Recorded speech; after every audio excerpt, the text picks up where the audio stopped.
Brought to you by... We're here to build because at the end of the day, we're truly Ugandan.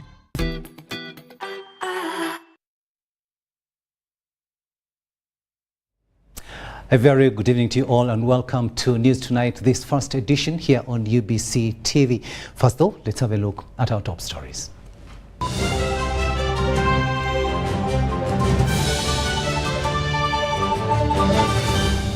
Brought to you by... How to get points. Just use MTN to make calls, send SMS, load airtime, buy bundles, or pay for MTN subscription services. Everywhere you go, MTN.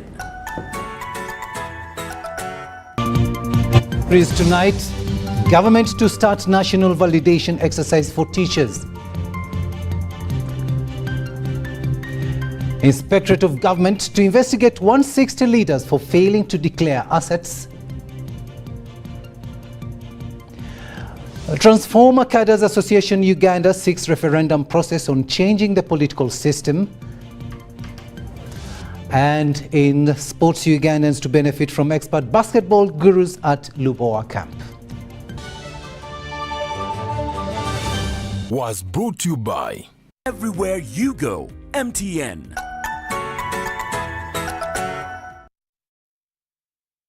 Hello there and welcome once again. We are coming to you live online and on air from Broadcast House here on Nile Avenue. Elizabeth Nakakoni is on sign language and I am Rukidi Edward Kijanangoma. Now, the Ministry of Education and Sports has started a national validation exercise for all staff in public schools. The Undersecretary Education Service Commission, Sophia Nantongo, says the exercise is mainly looking at the authenticity of all staff credentials, as we hear in this report.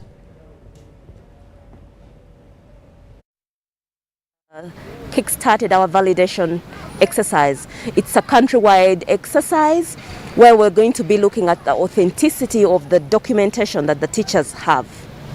The verification exercise for all staff in public schools will ascertain teaching gaps in schools. Establishment of the exact size of the workforce will also eliminate ghost workers. We want to see that the number of the teachers teaching in the school matches what we have on the payroll. And of course, we're going to be looking out for the ghost teachers. Is there anybody presenting documents that are fake? Is there anybody presenting themselves as a teacher in this school but they're not supposed to be here? Functionality of school structures, transfers, alignment and placement of teachers for effective planning are also some of the reasons for the exercise. Teachers are required to present genuine academic credentials and appointment letters for validation. Do they have enough science teachers? So we are looking at identifying the gaps in every institution. And then when we go back, then we shall regularize. UBC visited Kololo Secondary School, City High and Kololo High School.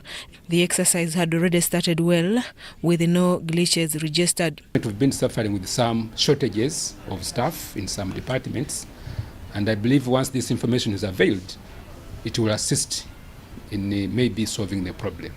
The validation comes at a time when schools are grappling with filling staffing gaps created by the longest closure of schools, dilapidation of school buildings and property. Hajat Amina Mukasabuyenza, the head teacher at Kololo High School, is hopeful in the exercise. I think they will be in position to see that what we've been writing about actually is the truth. I also have teachers who are about to retire, and I have those who have already retired. I also have people who are staff that has requested for early retirement. Although government came up with a policy to have all teachers attain bachelor's degrees, the Undersecretary allays all fears. The government to do this exercise even after 3 years, because if it is done, we shall have chased away bad people from our department. So for today, if you were appointed as an assistant education officer and you have your diploma, that is the diploma we're going to be looking at. The validation exercise will be done in primary, secondary and higher institutions of learning. Susan Naung and Irene Nantongo reporting for UBC TV. Now, the Inspector General of Government, Betty Olive Namisango Kamia, has said her office is investigating 160 officers in government institutions on office mismanagement. The exercise is to monitor whether government funds are managed accordingly. The Leadership Code Act 2000 empowers the Inspectorate of Government to verify declaration of assets and liabilities. The Act prescribes penalties to be imposed for breaching the code. Public officers, political leaders, and specified officers are eligible to declare their assets and liabilities within 3 months of assuming office. The IGG, Betty Olive Namisango Kamia, says those who assumed office in 2021 and didn't declare their assets in September and October 2021 will be penalized. And if you did not declare in March 2021, you are in breach of the Code of Conduct and liable for penalties under the Leadership Code Tribunal, unless you can adduce sufficient grounds for non-compliance. And penalties include dismissal from office.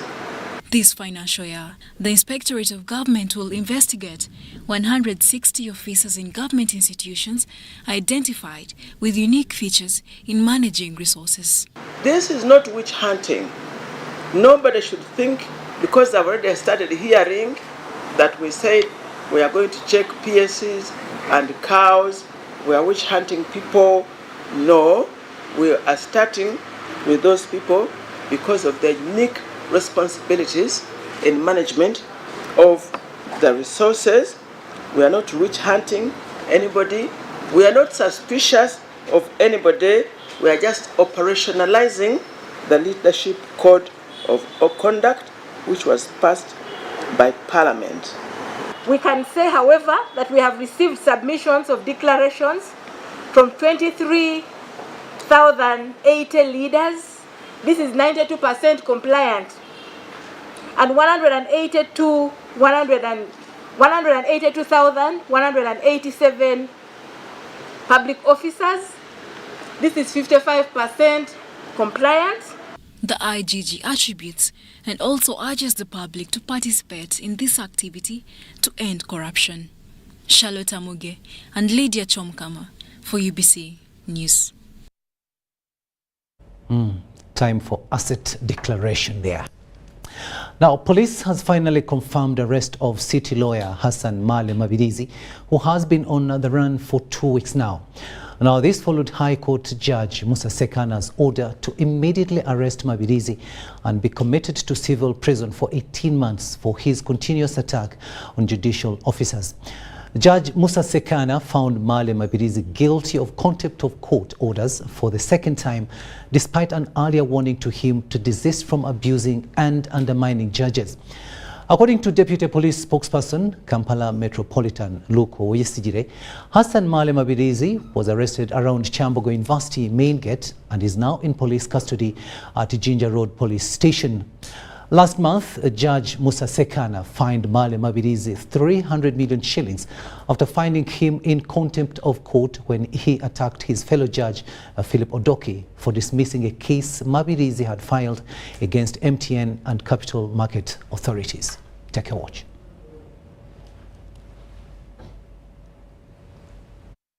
Male Mabirizi has been arrested today. About the charges, we depended on court order that was issued by court, and is currently detained at Jinja Road Police Station. We await to forward him to the prison services or take him to courts of law tomorrow.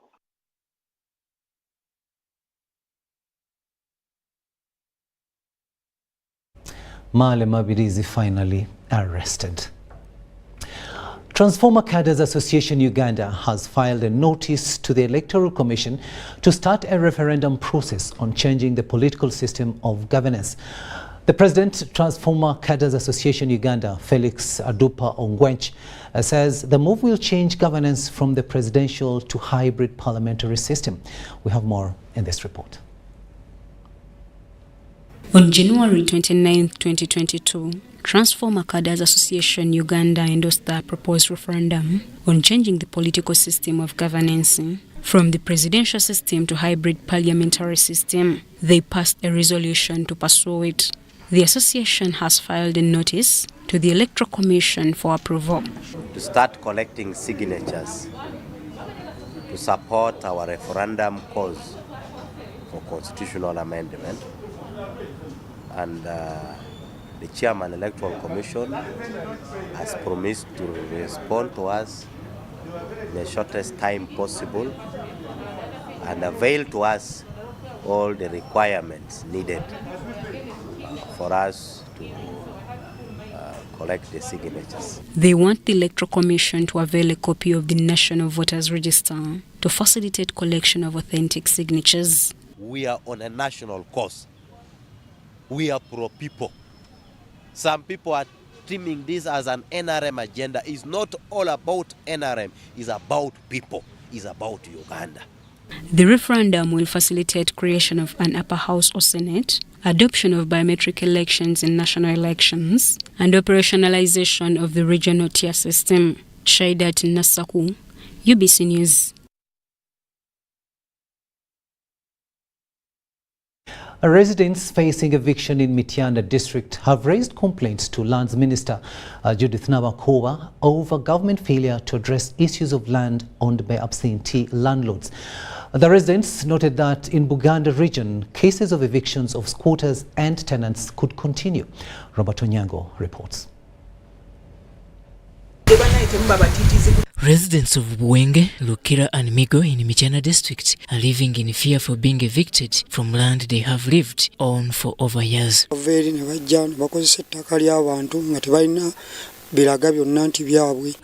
claim that the landlord who has resurfaced recently has disrupted their investments.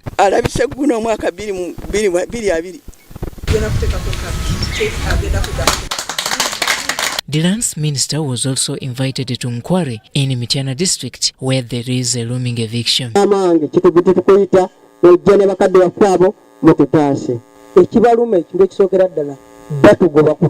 Here the contention is between the landlords and squatters. We have 4 major types of land problems here. One, the tenant-landlord issues, the landlords versus the tenants. 2 are the family conflicts, especially sharing when the head of the family has died. Over 1,000 occupants of the land are seeking government's intervention.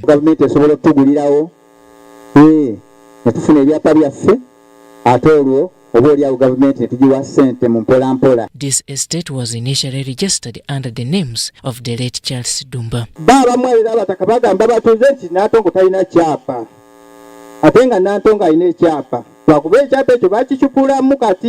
The district executive team has cited the forgery of the fronted land title by the claimants.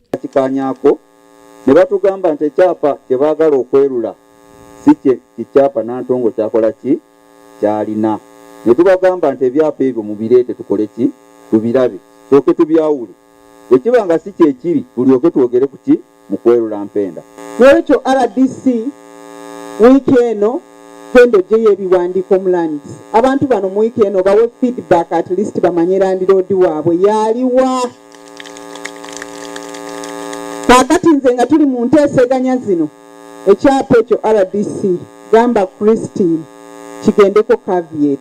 The Lands Minister Judith Nabakoba, however, reassures Mityana residents and the general public that government will address the current widespread evictions. Naye nga tubasuubiza nti tukiriko nga ministry okulaba nti ensonga z'ettaka mu Uganda zitereera ate era n'okulaba nti enkola ennuŋŋamu ebeerawo etereeze enkolagana y'ow'ekibanja wamu n'ennannyini ttaka. In just 1 week, more tenants have been evicted in Greater Mubende region, with the latest being that of Chankwan's district. Robert Onyango, UBC News, Mityana. It's coming to 8:15 in the studios of UBC TV. We'll now take a short break, but we'll be returning with much more. Do stay with us. MBs are now bigger MBs only on MTN. When you load a daily bundle of 250 shillings, you no longer get 15 MBs, you get 25 MBs. For 500 shillings, you no longer get 40 MBs, you get 65 MBs. For 1,000 shillings, it's no longer 100 MBs, it's 165 MBs. Dial *150*10# or use the My MTN app to load bigger daily bundles only on MTN.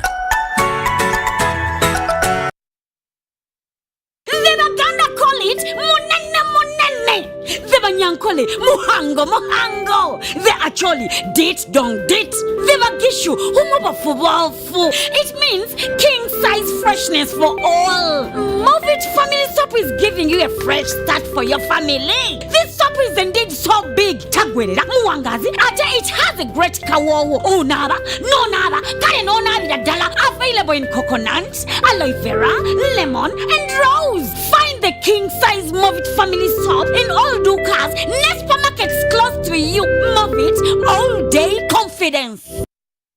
Start the year off with my Airtel 4G smartphone. You get to enjoy free 1 GB data valid for a month and 100% bonus data every month for 3 months at only 250,000 Uganda shillings. This includes free data spread over 3 months worth 86,500 Uganda shillings, making the effective price of the 4G phone 163,500 Uganda shillings only. Visit the nearest Airtel shop and get one today. Airtel, the smartphone network.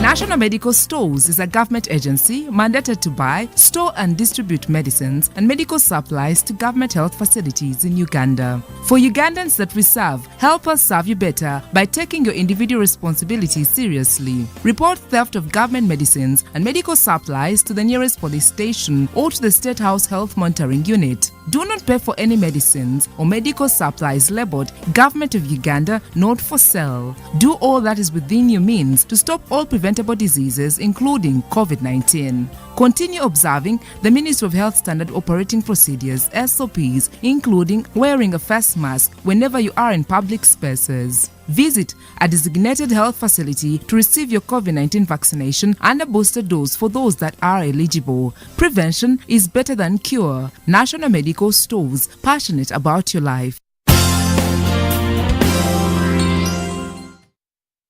Enjoy convenience today with Airtel Money School Pay, FlexiPay, or Bridge Schools. To pay school fees using Airtel Money for Bridge Schools, dial *185#. Select option 6, School Fees. Select option 1, Bridge Schools. Enter pupil ID.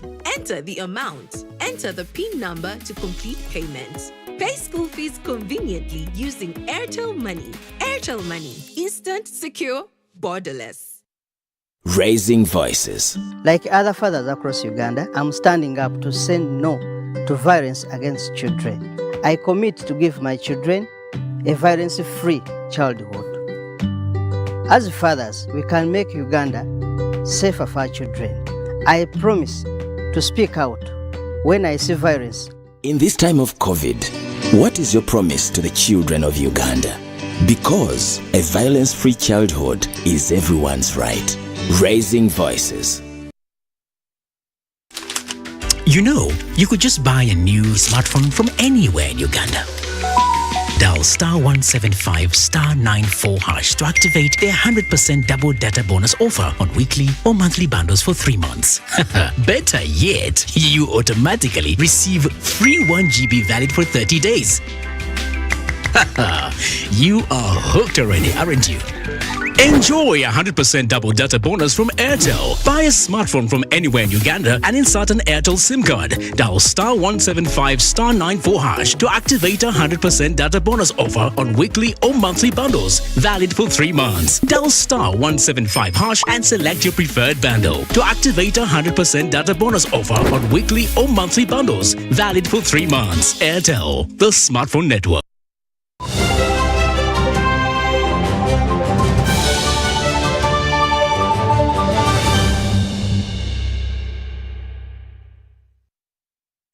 Welcome back from that break, and this is News Tonight here on UBC TV. Assistant Inspector General of Police Grace Akulo has assumed office of the Director, Interpol and International Relations from Senior Commissioner of Police Charles Birungi.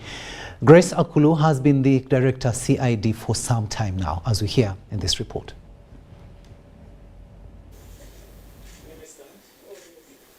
In the recent reshuffle in Uganda Police by President Yoweri Kaguta Museveni, AIGP Grace Akulo was moved from the position of Director Criminal Investigations and replaced by Major Tomu Magambo. AIGP Grace Akulo was later posted to head the Directorate of Interpol International Relations and has assumed office today.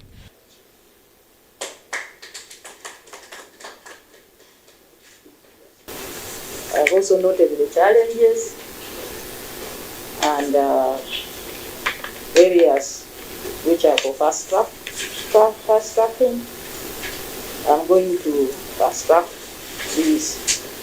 Of course, the challenges in the Uganda Police Force, they cut across, even in CID, lack of records, lack of office space. It is there in the force. So, of course, I will further your efforts by also lobbying the force to ensure that there is space for personnel to sit. Her predecessor, Senior Commissioner of Police Charles Birungi, has assured his support and highlighted the outstanding programs which Akulo has to begin with. We don't have a server. Interpol has been the one providing the server, but we have been pushing up and down with them until we have given up now getting to the police to request for the server. AIGP Hassan Kasinje, who represented the IGP at the occasion to exchange guns, has tasked Akulo to leverage on technology. If we can give that certificate on a day, then it will be good. And I know technology is improving services. You never know. I can go on the system, apply for a certificate, have my fingerprints captured. I don't know by what method, by these biometrics.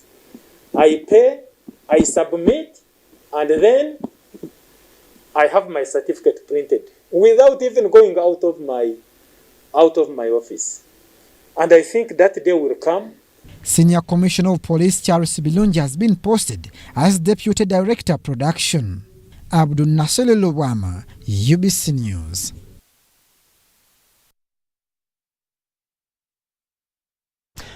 The Parliamentary Committee on Environment and Natural Resources has vowed to endorse punitive measures to stop the destruction of electricity infrastructure across the country. While on a 3-day field inspection of the power infrastructure in the northern and eastern regions, the legislators were dismayed by the state of vandalism, as we hear in this business story. Government of Uganda continues to prioritize the energy sector with a conviction that more investment will hasten economic development. The northern and eastern Uganda field excursion of electricity infrastructure by the Parliamentary Committee on Environment and Natural Resources is part of activities meant to ascertain the current state of the energy sector. I must say that we are impressed with the wiring system underneath here. We inspected the Isimba Dam. We noted that some of the wires were exposed. That is not the case here. We are also happy that the cracks that were previously reported on the dams have been rectified, and so work is on course. I believe Ugandans are getting value for money. The Environment and Natural Resources Committee has an oversight role over the energy sector. And therefore we felt that it is important for them to see and be able to be aided to make informed decisions. Now, as we induct them, they have received the Electricity Act Amendment Bill 2022, and we going to take them through clause by clause to understand.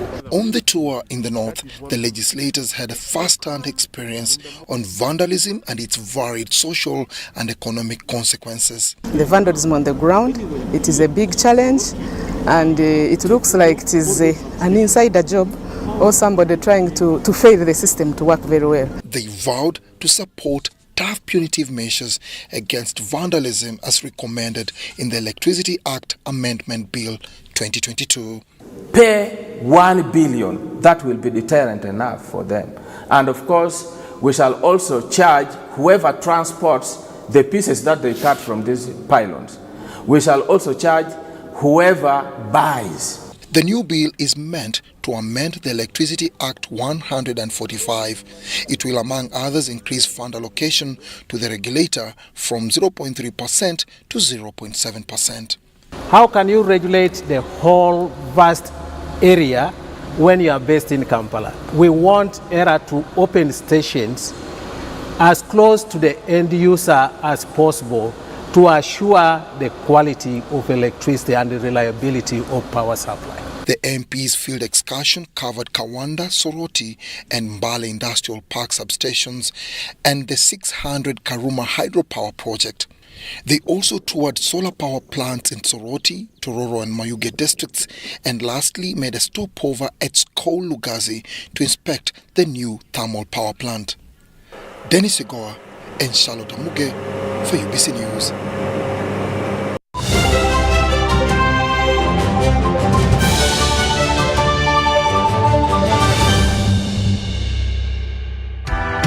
MBs are now bigger MBs only on MTN. When you load a daily bundle of 250 shillings, you no longer get 15 MBs, you get 25 MBs. For 500 shillings, you no longer get 40 MBs, you get 65 MBs. For 1,000 shillings, it's no longer 100 MBs, it's 165 MBs. Dial *150*10# or use the My MTN app to load bigger daily bundles only on MTN.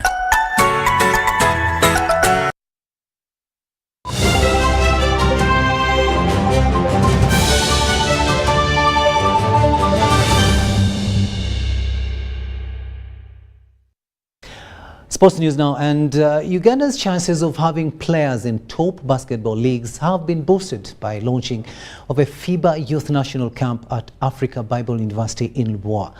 The launch was presided over by the president of Fiba Africa Youth Council, Ambrose Tashobia, who was flanked by Federation of Uganda Basketball Association President Nasser Serunjoge. Also in attendance was National Council of Sports General Secretary Dr. Patrick Ogwell, FIBA instructor Noir Amri and NBA Academy Technical Director Joe Turmo. The camp will run from today, Monday, till Saturday and will be segmented into two, one for coaches and another for players.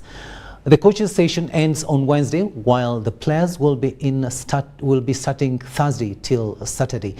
It's a reserve for 30 players and 20 coaches, with the best 15 players to enter a regional camp where they will be joined by the best performing coaches.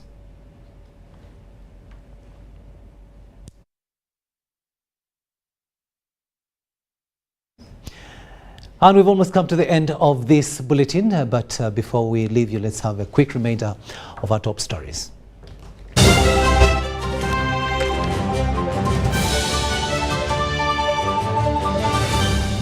Brought to you by How to get points. Just use MTN to make calls, send SMS, load airtime, buy bundles, or pay for MTN subscription services. Everywhere you go, MTN. Tonight, government to start national validation exercise for teachers. Inspector General of Government to investigate 160 leaders for failing to declare assets.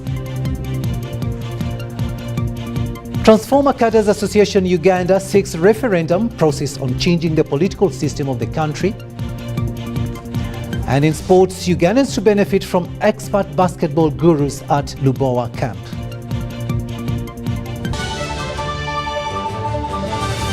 Was brought to you by Everywhere You Go, MTN.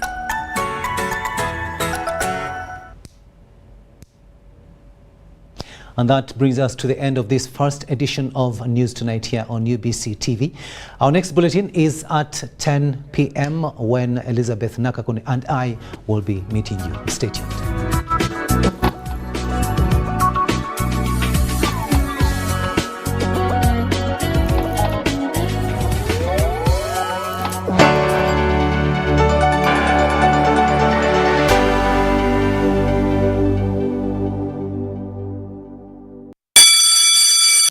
Are your children ready to learn? Schools are open. As parents and guardians, it is your duty to ensure that your children go back to school. COVID-19 prevention measures have been put in place to keep students safe as they go back to school. Not only do teachers prioritize everyone's health, including their own, but they discourage violence among students. They also ensure that students follow SOPs. Any concerns are reported to a school administrator or senior woman or man teacher for correction and further guidance. Dear parents and guardians, you too must play your role. Ensure your children always maintain a 2-meter distance from others, avoid crowded places, regularly wash their hands with soap and water, and wear a washed and clean face mask that covers their mouths and noses. Please keep your children at home if they're feeling sick, and take note.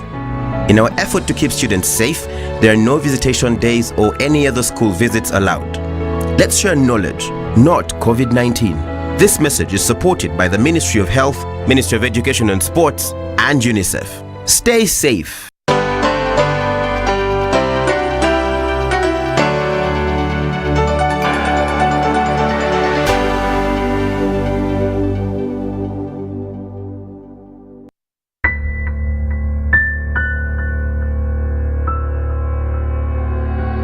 Like the sea meets every shore, not an if but it's a when. From beginning, the sea meets every shore, not an if but it's a when. From beginning to the end.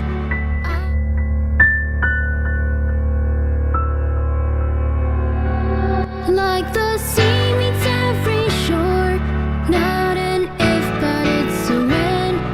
From beginning to the end, I am fire in the rain. I've been through it all before. The future is us.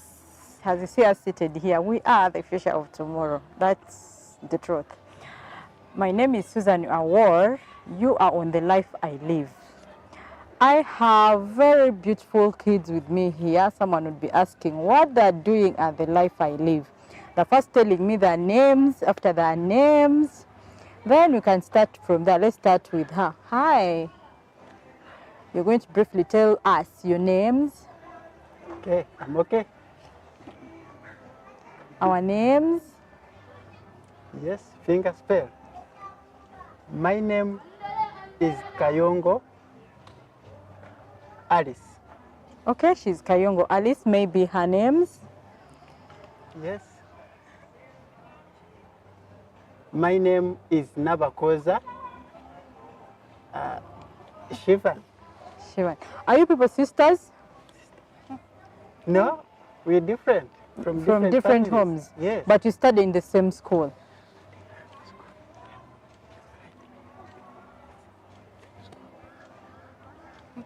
Yes, from the same school. Okay, now what we have, the kids we have here do sports.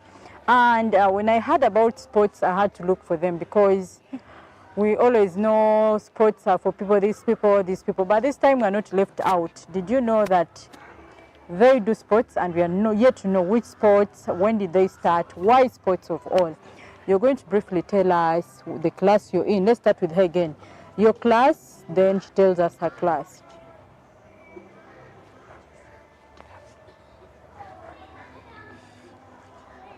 Primary 3. Yes, then you? Primary 5.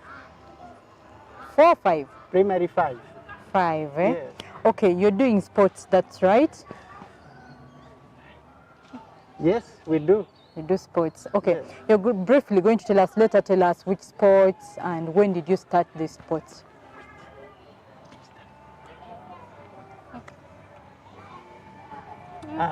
We do netball. Netball, eh? So when did you start this netball?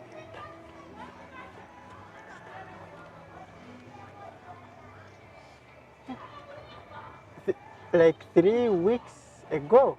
Hey, so you've just started it now in this COVID, eh?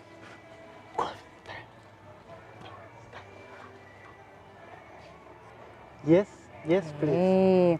Okay, now let's look at situation by, let me start with school first. You know schools are opening very soon. which is January, which are just days from now. Are you people practicing netball for school, or you have something else you're practicing this netball for?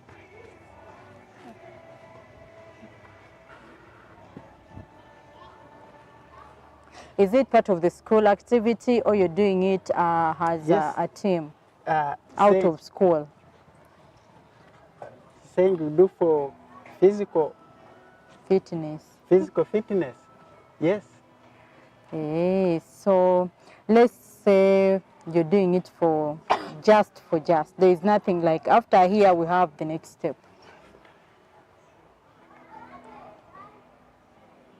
Is that right? Like you're just doing it to be fit? No, just we need to be in position to compete with others. So this means our football is taking us somewhere. Okay, are we playing only the deaf society, or we have other people? We are mixed. Yes, we are mixed with the hearing. Yes. I want to know something. Does this have a team of you playing, like exercising every day? And who brought in an idea like we people, we need to have a team of netball? You people or the teachers?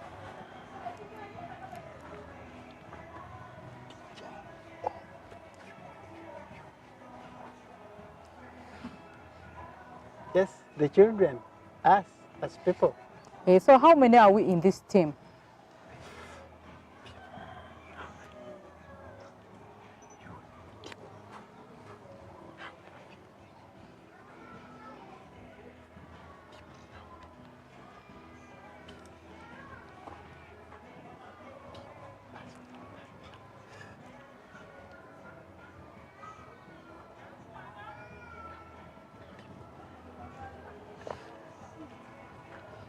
I think around 10. 10. But however, she's saying she's not sure of the number.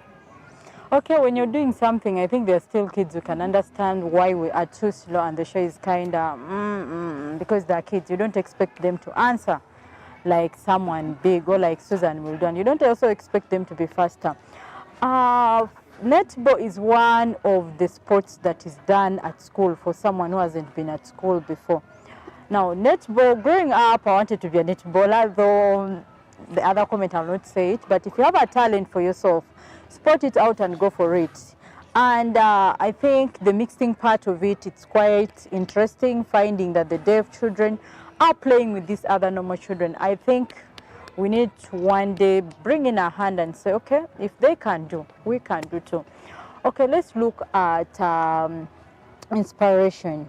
What inspired us, me and you people, to start up netball? Because you said you brought in the idea like, let's start netball. What inspired you here?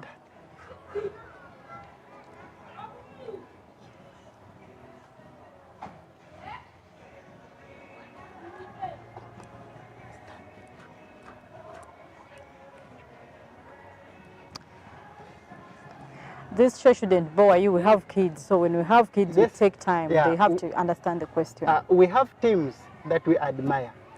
We have teams that we admire. Okay, so you're looking at someone and be like, I want to play netball because they do.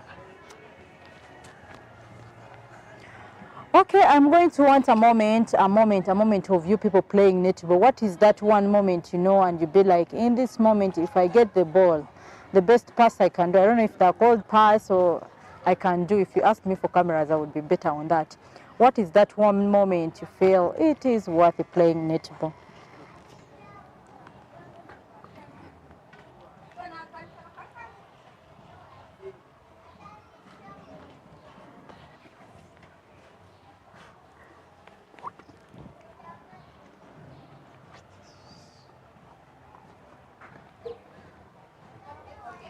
Just saying netball is good, play is good.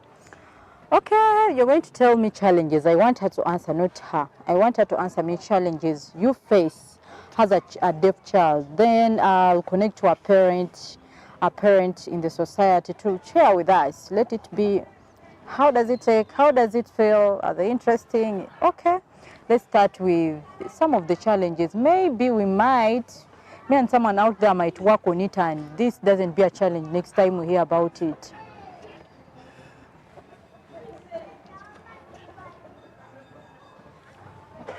Yes, we have a challenge with hearing. We cannot pick voices, and thus our communication is hard. Okay, I think that challenge, I'll not comment about it. I'll leave it just there. And let's pray. One day, one time, we meet them on the streets and we're like, yes, the dream came true. Let's start with Alice. Alice, you're going to tell me one story. A story of a child's story. You know, children have a lot of stories. This should be a good one. Either school, society, home. We have been into 1.5 years down the road on lockdown. Maybe you have that one story when you had your mother send you and you don't want to go. That can also be a story.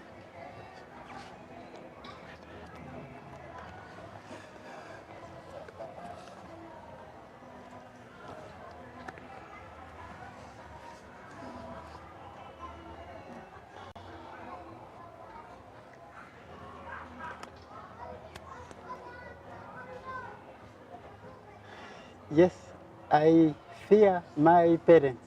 Mm-hmm. Why do you fear your parents?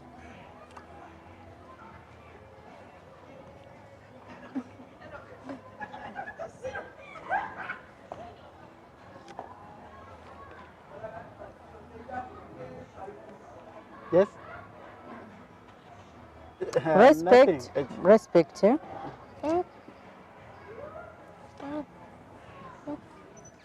Yes, saying parents always complain whenever I refuse to do work. But you have to do work. You know, a girl child at home, you have to do the cleaning, washing plates, like she said, doing everything. You don't have to refuse to be a good girl in the future.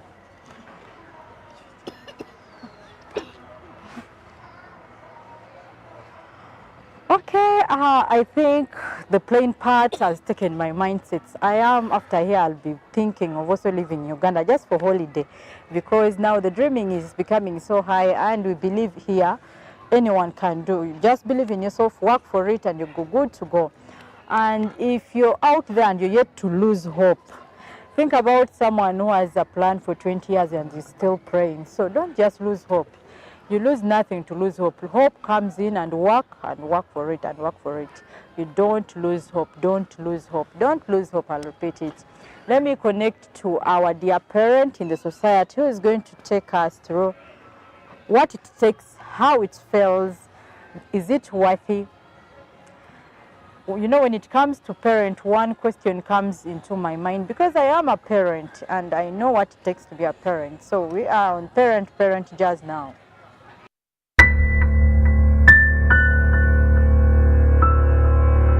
Okay, right here where I'm seated is a school. Now, this school has around 6 to 11 kids who can sign. And in the same school has a society closely to them where either the parents or the society that gives a hand to these kids. Now, I have a gentleman, maybe he's a father, a friend, he will tell us more. A brother, then he can sign and he can talk at the same time. I'm pretty sure I want this. I want this experience where I can sign in this show and I can speak. I want that experience. On that day, I'll take myself to Bahamas after learning sign language. Hi. Hello. How are you? I'm okay, please. You're good, eh? Yes. You're going to briefly tell us your names, then we can start from there. Okay, thank you. My name is Julius. And Julius is spelled like this is sign language, but also my sign language name is this. Yes, that is Julius. Yes, everything about you, you'll see me smiling in this show because I just want to now about what does this mean, about now what does okay. Now Julius, you stay with the deaf in the same society. And we have a lot of challenges. In the week of the deaf awareness, that was around June, was it September, something like that, I'm not so pretty sure. In remembering days, I'm not so good in days. Now, we have a lot of challenges we face when it comes to the deaf. One, we are given names, and these names mock us. You can find a very good gentleman called names, and then you'll be like, okay, I want you, because you live in this society with these people, to tell me and someone out there 3 of the challenges that you feel if we put them out there, they can be worked on. Now, one of the challenges we have in the society of the deaf, those are people that cannot speak. Many people ignore them. Look at drivers, border men. They can never think of the deaf people out there, because what they do, they keep hooting, but they forget that we have the deaf in the community. Cannot hear. They cannot hear. So the drivers, the people in the transport sector. The other challenge is they're ignored even in the working community. They are not welcomed. They are not given work, and they're not given opportunity to learn, opportunity to work, opportunity to hang out and be happy in recreation areas. That is the second challenge. The third challenge, we have the people in the community, the deaf in community are not welcomed or even accepted by the parents. The parents ignore and they throw them away.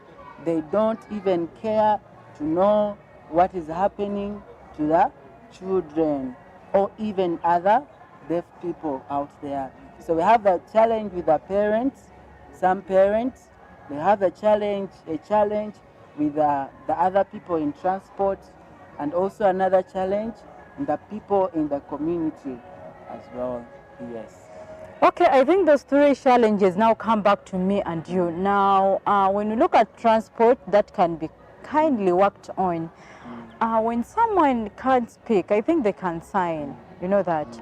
Let's learn to be kind. And there's that one saying that says, kindness is the language the deaf can hear and the blind can see. Let's be kind. We lose nothing to be kind. And to our parents, I keep telling you, if you carried this child for 9 months, I'm pretty sure you can keep this child for the rest of the life. And you are the first God of these children in here. And also the first confidence these children gain is from our parents. Because if our parents can keep us behind, then the next Uganda will have being left out. Julius, I want to know something. I want to know, why did you have to learn sign language? Let me start with that. Do you have someone in your circle who inspired you to do this, or? Well, me as a person, learning sign language was an inspiration from it was from a certain community one time where I had gone. It was in a camp. And here I found people that do not speak. And then from there I was so challenged. It puzzled my mind. It was like, hey, how do these people live? How do they live every day? So that challenged me a lot.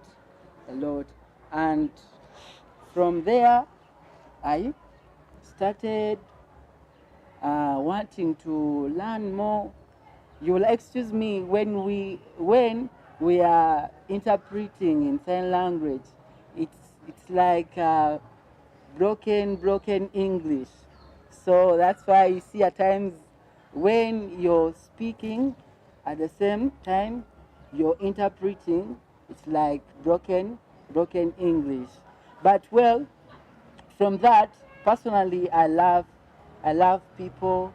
I love working with many people in the society, and that really challenged me, and that also inspired me to learn the language.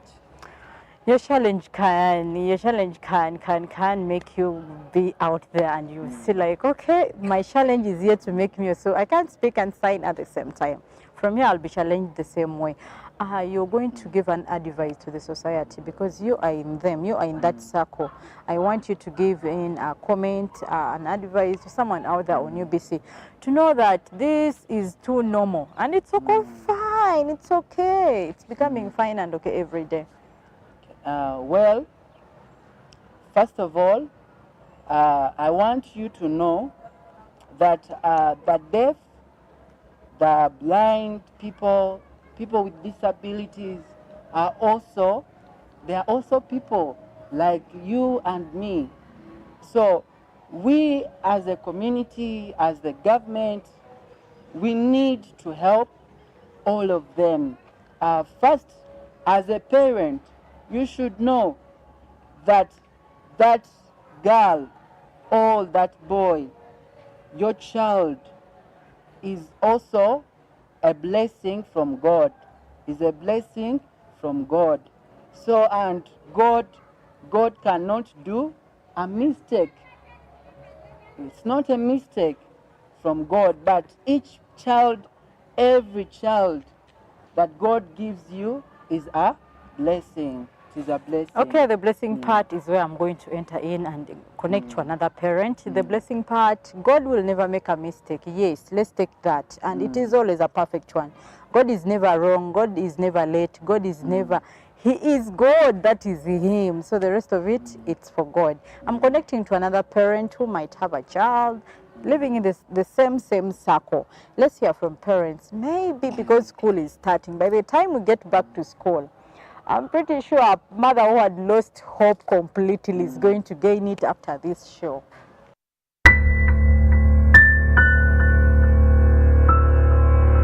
When we talk about disabilities, mothers come first. Because mothers are this one person who is going to be there from the start, from their labor until the last breath. Mothers will always be there. Now, I said I'm connecting to a mother who is in the Society of the Deaf Children. She's going to give me two things. And from these two things, I'm going to learn, you're going to learn, and we're going to get solutions, both of us. We're not going to be left out just like that. We're not just sitting here and making you feel, UBC, yes, we are going to get a solution together. This solution is going to reach out to the government, to the society, and to well-wishers too. Hi. Hi. How are you? You're good. Eh? Okay, you're going to briefly tell me your names. From your names, then we can start from there. Okay. Uganda Joyce, working with the USDC as a mentor. USDC stands for Uganda Society for Disabled Children. Okay, now when this other name comes in, you just get to know they take care of disabled children. If I'm mistaken, she'll correct us. But from my understanding, that's what they do, right?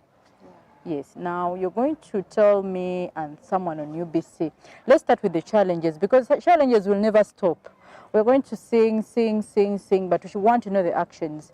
Actions will come in when we get to know what is the society supposed to do, what is the government supposed to do, what is Susan supposed to do, what is she supposed to do. Then from there, we can have a balanced society, a society that we shall sit down and be like, we created it, we formed it, we advocated for it, we worked for it. Let's start with the two challenges you feel that I need to be worked on. As a mentor, I find challenges within the society or community because I go to the field, identify children with disability. By the way, I am also a disabled person, physically disabled. The most challenges we find in the field is that most of the parents with children with disabilities lost hope.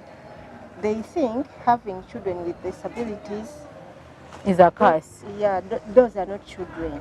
They don't go to school, they don't access anything. So there are children left maybe in the house. Some don't want it. Some parents don't want even those children to get out of the house. because maybe they will feel ashamed.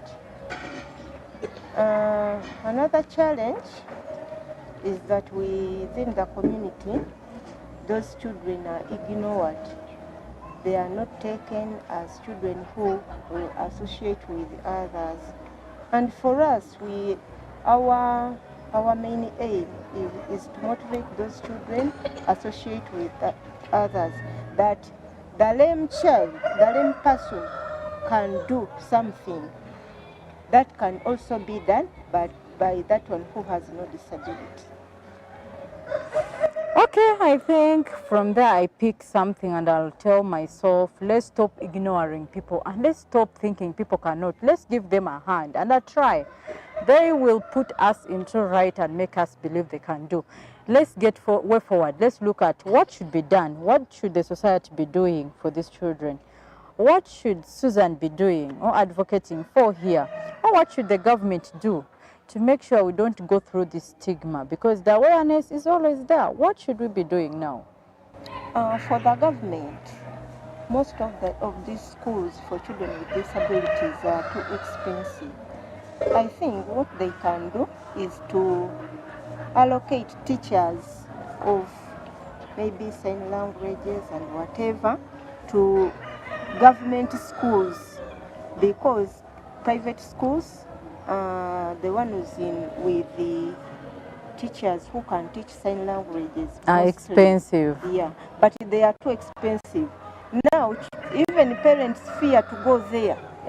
They take their children to school, yet those children can become someone, even they can become presidents of the future.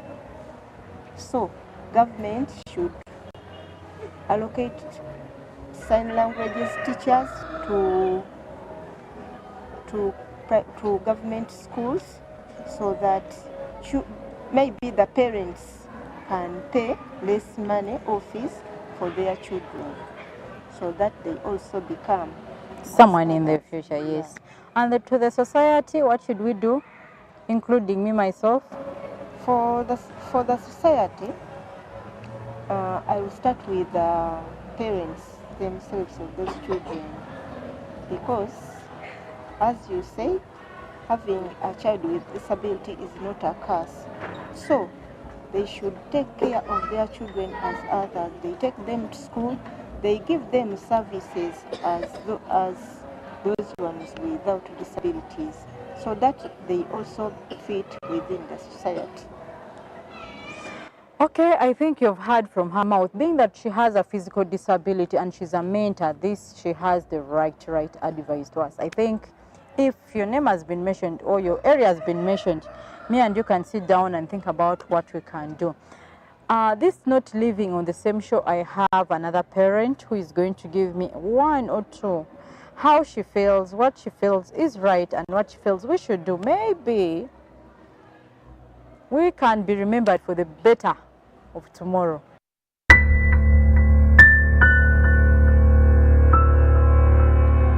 It's not from America and the Caribbean. Wow, that means you're working hard. It's a big mandate. It's a big mandate. We're here just to find out, what does the ambassador, the Embassy of Uganda, offer